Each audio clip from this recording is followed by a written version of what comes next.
HBO presents One Night Stand with comedian Bill Burr.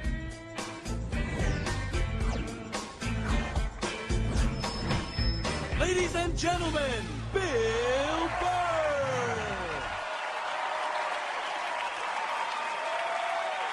Thank you.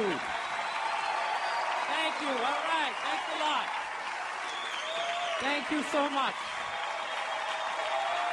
Thank you. For Christ's sake. Thank you. Thanks a lot. I'm running out of ways to say thank you. For Christ's sake. How's it going? Excellent. I was in a shitty mood today, man. I was watching TV. You ever been in like such a bad mood that even when you're watching bad shit happening to people, you're like, you know what? Good. You know, I'm glad your life sucks. Makes me feel better about my own. No, you know what I was doing? I was watching this, you know those Fabulous Lives? I was watching the Fabulous Life of the Olsen twins, you know? They're like 18 years old. They're like zillionaires.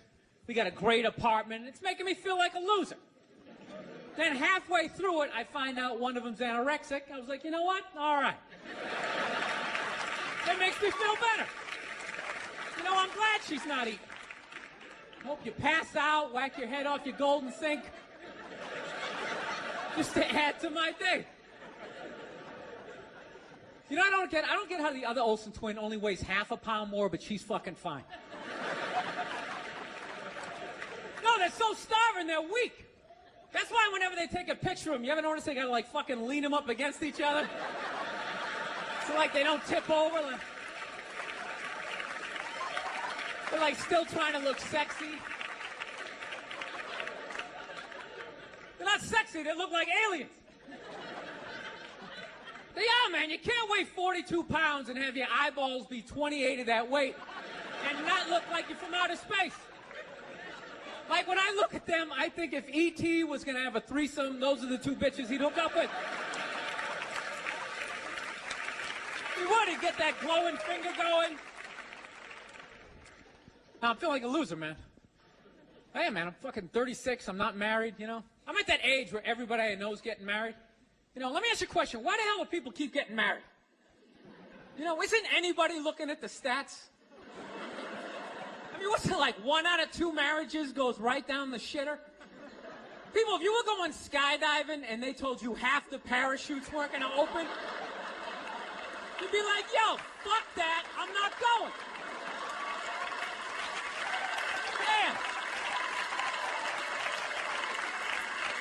No, it's like, I don't like those odds. I get a 50% chance of splatting on the ground. I'm not doing it, right? But there's something about getting married. People just have to do it. They're just like, is this the line to lose half my shit? Awesome. This is going to be great. I can't wait to lose my car, my money. Oh, look, the line's moving. One step closer to my own personal hell.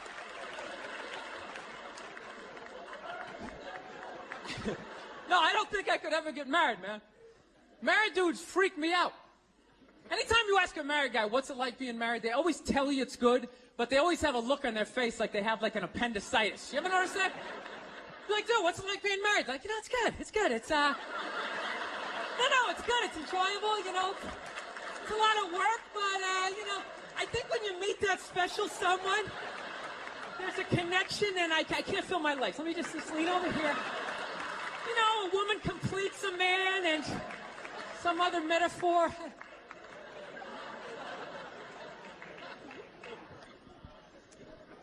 No, you know what freaks me out too, really? When you go to a man's house, there's nothing in there, a married guy's house. When you walk in there, there's nothing in there that even suggests the man even lives there. It's all potpourri and throw pillows. That stupid canopy, we live in a dollhouse bullshit over the bed. Where does all the guy's stuff go? They just throw it out, they just walk into your apartment. Oh my God, look at all your stuff. All your stuff is stupid.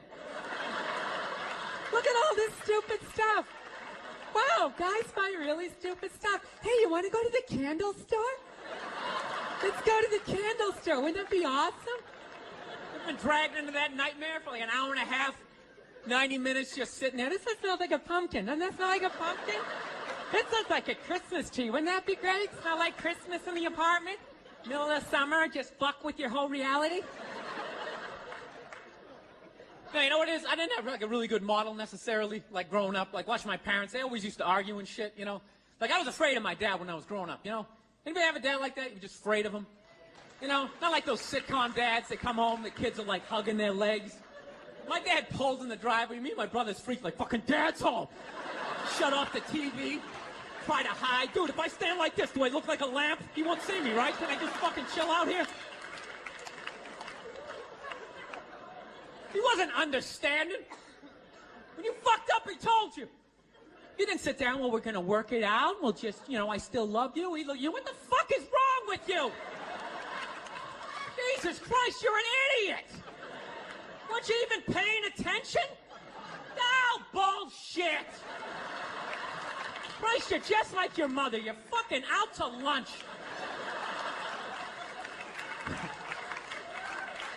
That was my dad. No matter what he was bitching about, somehow he would make it about my mother. It would have nothing to do with her. He could somehow find a connection and spin it back. He'd be saying, oh, is it raining out? Oh, for Christ's sake, I don't need this shit. Christ, it's the same goddamn thing with your mother. That woman is a fucking cloud hanging over my life. Anytime you got an idea, Christ, she shits all over it. No, he was hilarious. He used to work all the time, so he didn't really have, like, any friends or anything. So he used to talk to me when I was 8 years old like I was a fucking bartender. Just dumping all this shit on me. Like playing in the sandbox, he'd be coming up. I'll tell you, I don't know what the fuck I ever got married for. I'll tell you, man, I'm going to get the fuck out. I swear to God. One of these days, I'm going to get in the car. I'm going to fucking drive out of here. Your mother's a bitch, Billy. Do you realize that? The woman is a fucking bitch. Is that too real for you guys? You fucking know what I'm talking about.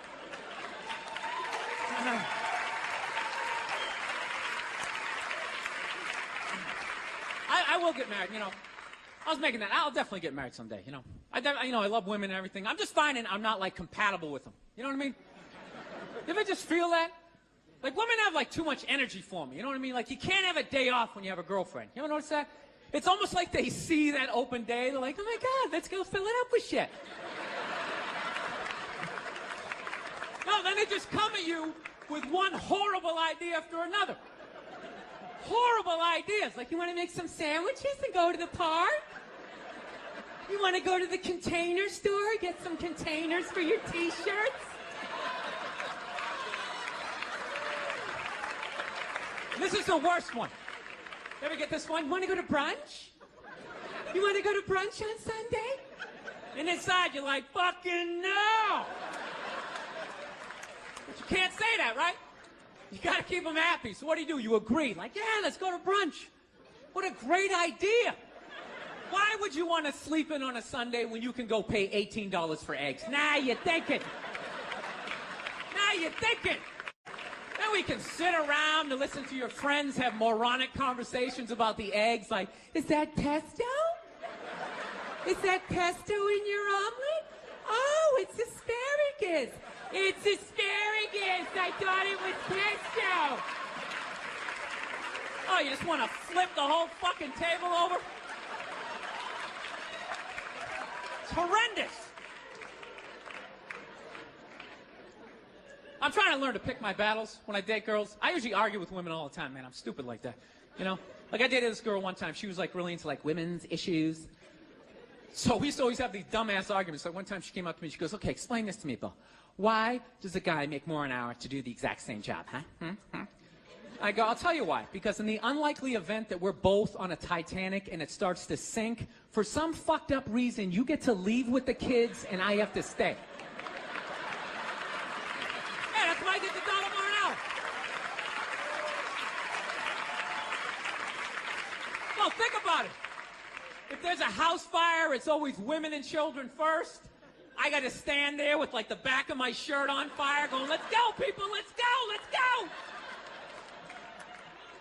So that's how I look at it. No, it's a $1 an hour surcharge.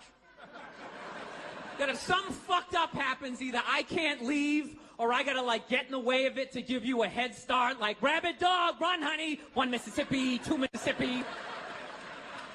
You hear a bump in the night, I gotta go check it out, like, yes, he does have a knife.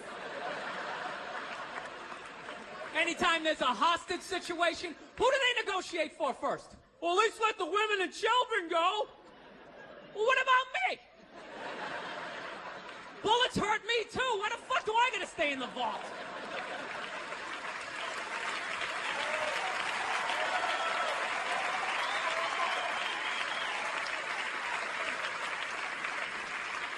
No, that's my point, man.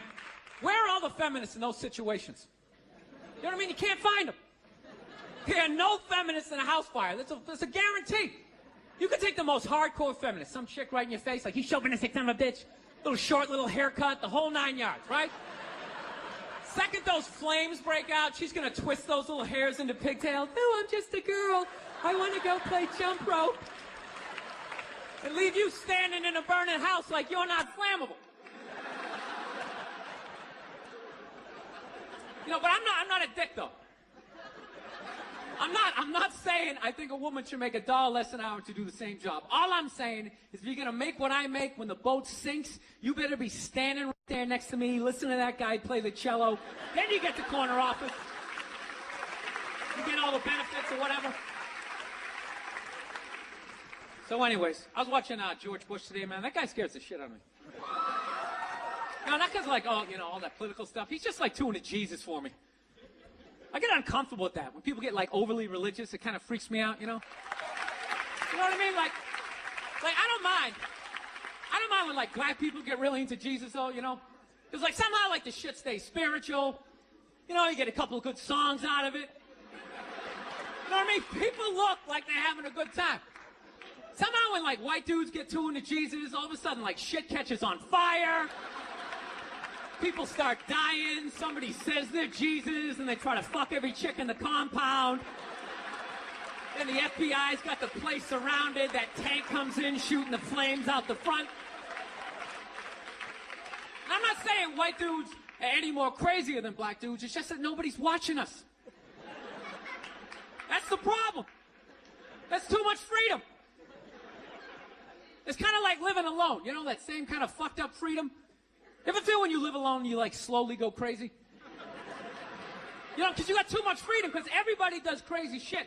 But when you live alone and start doing something crazy, there's nobody there to be like, dude, what the fuck are you doing? What is wrong with you? What is that? Put it down.